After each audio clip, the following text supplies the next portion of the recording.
It's time to explore natural, nutritional, alternative, and traditional cancer treatment news. This is Cancer Talk Tuesday with your host, Brett Mason. Nothing discussed in this podcast is designed to diagnose, prevent, or cure any disease. I am not a medical doctor. Nothing I've said in this podcast should be construed as medical advice. If you're suffering from the medical conditions discussed in this podcast or any other medical condition, you should always consult with your personal physician. And welcome into today's podcast, which is normally reserved on Tuesdays for Cancer Tuesdays. We talk about cancer, the latest research, lifestyle, nutrition-based approaches to treating cancer, preventing cancer, and that type of stuff. But, secondarily to cancer is heart disease. Those are the big two. Heart disease doesn't seem to strike the fear into people like the word cancer does. Even though it's the nation's number one killer. I've been affected in my family from all these things. I mean, my mother's side of the family is just a long history of cancer. It seems like every person in every generation. And then over on my dad's side, it's just been heart disease or artery disease, where you have the heart attacks, the strokes, all those type things are involved. So these two things strike really close to home to me. And I've said this in conversations with other people, including my mom, who we talk about nutrition a lot. People always wonder how they're going to die, or they, if you ever think about it, you're like, well, God, I sure hope I don't die this way, or this way would be horrible. And people worry about drowning, and they worry about fires and dismemberment and just horrible things.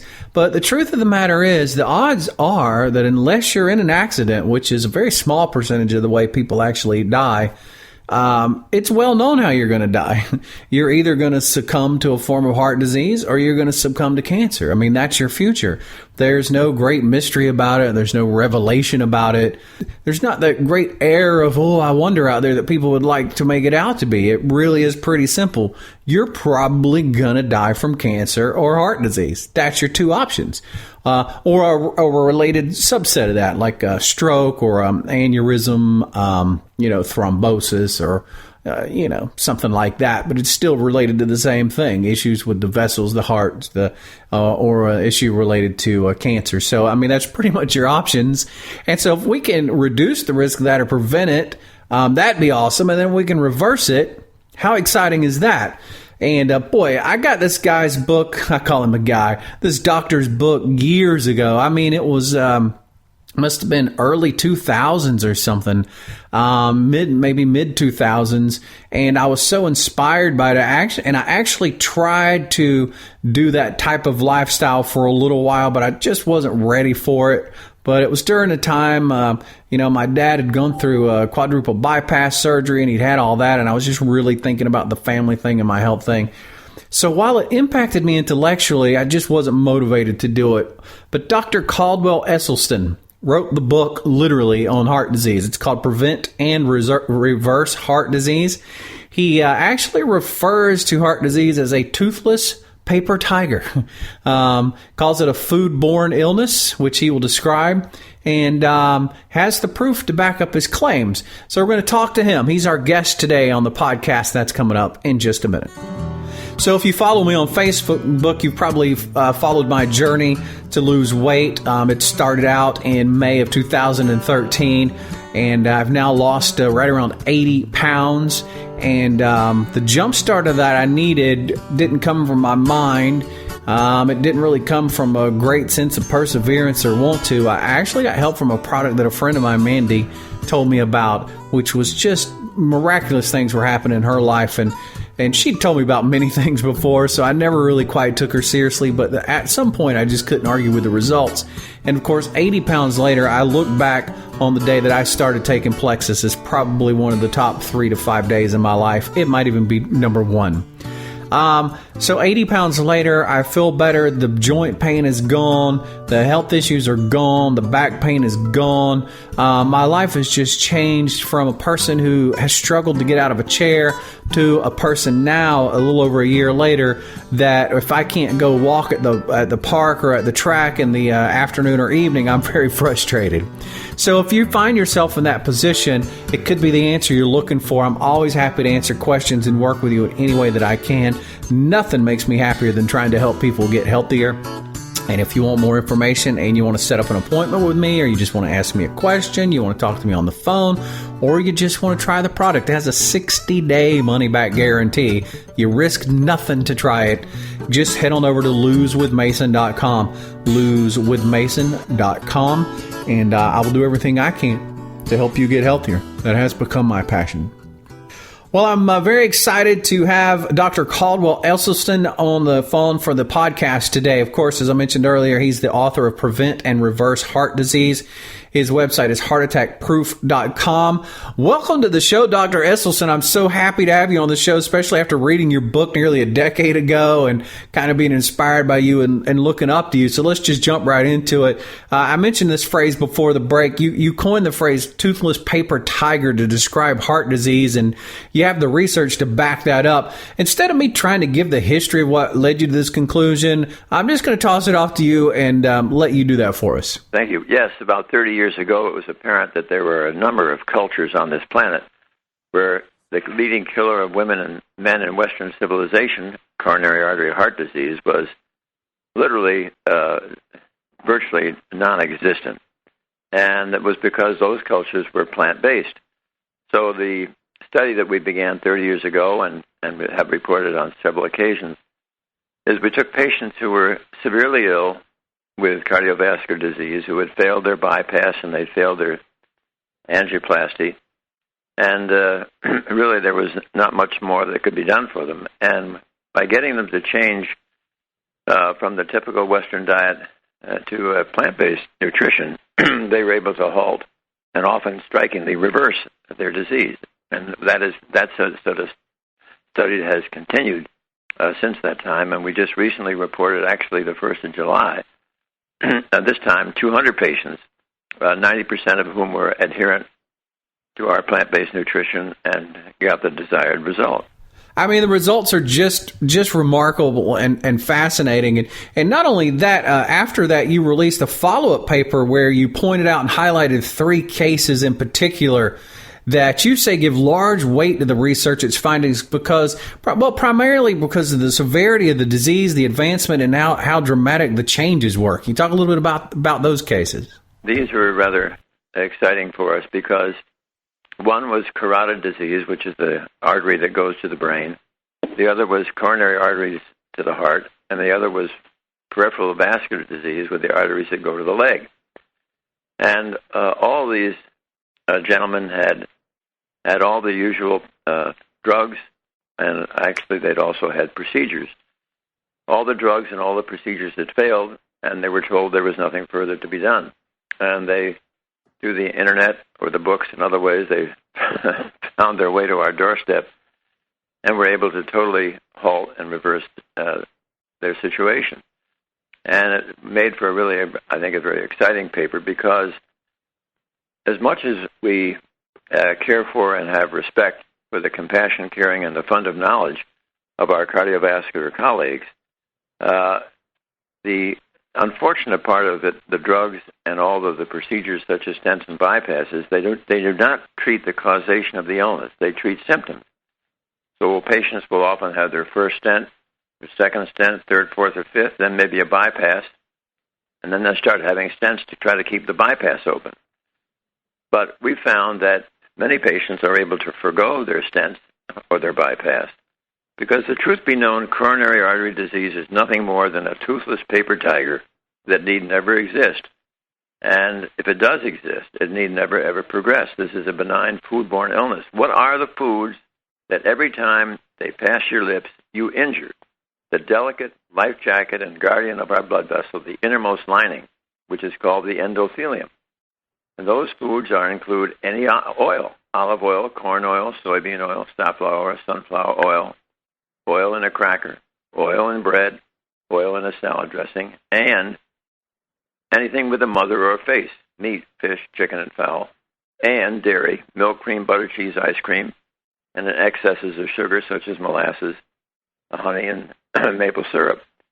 And when people make this change and are now eating whole grains for their cereal, bread, and pasta, when they're eating 101 different types of legumes or beans and all the delightful red, yellow, and green leafy vegetables, and some fruit, they really can make a profound transition in this disease because the delicate lining of the artery begins to recover. And this makes it very exciting because patients are empowered themselves to become the locus of control for halting this common killing disease. Wow, doctor, I was talking to somebody the other day, and I told them that the research was settled on heart disease, how to prevent it and how to reverse it, and I was laughed at, and they asked me to prove it, and I find I get into that a lot. I mean, the evidence was there, but even once you get somebody to the evidence, you know, I was a devout meat eater. I used to laugh at vegans and wimpy fruit and twig eaters, I called them. I mean, you know, the association of Americana, strength, and power, all this is firmly set in the American mind in association with meat and milk and cheese and the power of these industries where they're advertising and the complicit media, and then you got a complicit government involved. It really makes it hard for a person to change the way they think about food. I mean, all this is just drilled into your mind from the time you're a small child. So, I mean, the big question is, how do we address this and get people to not only first, you got to see the need for changing the diet and the benefits from it and how life-saving it can be, but then you got to get them to where they actually do it. I mean, how do you accomplish that? So how do you transition somebody who has all their life been eating this horrible diet, which has made them so ill? Well, what we found is that makes it so that we get about 90% compliance is that I think you've got to show the patient respect. And the only way that I know how to show a patient respect is to give them our time. And I conduct an intensive counseling seminar for patients, many of whom who come from out of state, at the Cleveland Clinic Wellness Institute. And that is a single-day, 5.5-hour seminar. And every one of these patients, before they come to the seminar, my secretary will give me their phone number so that I can have an opportunity to call them before they come so that I can get my arms around their story and at the same time provide them an opportunity to ask questions of me so that when they do come to our 5.5-hour seminar, they have a strong platform from which we can all move forward. And I think it's so important that medicine really come back on track here because ever since the days of Hippocrates, we've always had our best results when we have had this covenant of trust with patients where we share with them what is the causation of their illness. And sadly today in cardiovascular disease, that's not being done. I'll tell you, it's just amazing to me with that first study and the results you had. I remember reading that book and thinking, if this is for real, why aren't cardiologists all over the country jumping on board with this? I mean, my dad was having issues, and he went through the cardiologist and had the quadruple bypass, and his doctor never once mentioned any of this to him. Not even as an in conjunction with kind of thing, or not even as a follow-up, here after your quadruple bypass, maybe you should try eating like this so it doesn't come back. None of that was ever mentioned. And then 15 years later, you have another trial. You get the same results, but it has 3 times as many patients, which makes it even more convincing and more amazing. But still, this information is really scarce. It's hard to find. I mean, if it weren't for the internet, people would probably never see it. So, that's confusing to me. Why aren't doctors nationwide beating down your door going, Dr. Esselstyn, show me how to reverse my patient's heart disease? Well, I think that will come with time. Medicine is very, very cautious and very conservative, and it's challenging. But I will share with you this: we've had several cardiologists when they've had heart disease themselves come to our doorstep. We have had any number of cardiologists who have actually come out and apprentice with our strategies, and you can just see these little pockets of interest that are developing throughout the country. And to us, it's very exciting because we now have absolute solid, rock-solid science. And it's, as I said before, I think the thing that is so important for physicians to try to embrace with this disease is an understanding that if patients are willing to make this change, they can halt their disease. And really, the challenge, therefore, is, I think, many the persons who criticize us will say that that patients won't do this. Well, it's not that the message is wrong. I will grant you that what we're asking people to do is a very, very significant change. But it's not that the message is wrong. It is how the message is articulated. And if at the end of a 20-minute visit, you decide to devote 5 minutes to plant-based nutrition, it's not going to be surprising that people are not going to do this. However, if you take 5.5 hours and have the patient there with their spouse or their significant other, which is absolutely a must, and you completely educate them as to what caused their disease in the first place and what they can do to halt and reverse this disease, because this is not a malignancy. This is a benign foodborne illness. You stop the evil food, and your body begins to recover. It's pretty exciting, and it's ridiculously simplistic. Well said. Well said. You're such an inspiration. You know, several years ago when I read your book, I was inspired. I didn't really change back then. I tried, but this seed was planted, and my brain somewhere bought into the idea that food would fix, reverse, and cure a lot of problems. Heart disease being one of them. Now all these years later, I find you on YouTube. You're doing these 2-hour presentations. You got all this energy. You're still passionate as I assume you were when I first read your book a decade ago. And you're 80 years old. Like, when you watch you doing these presentations, that's so mind blowing. Just you yourself should be the number one testament to the power of eating the way you eat. I mean, it's just amazing. From a passion standpoint, how do you keep that going when it looks like, at least to me from the outside, it looks like the entire medical profession just ignores your work and everything you have spent your whole life doing? Is that we are literally at the cusp of what could be a seismic revolution in health in this country. And the seismic revolution in health in this country is never going to come about with the invention of another pill or another procedure or another operation. The seismic revolution in health that is going to come about in this country will do so when we in the healing profession have the will and the grit and the determination to share with the public what is the lifestyle and the degree of nutritional literacy that will empower them to avoid all these common chronic killing diseases. It's ridiculous with the knowledge that we have today.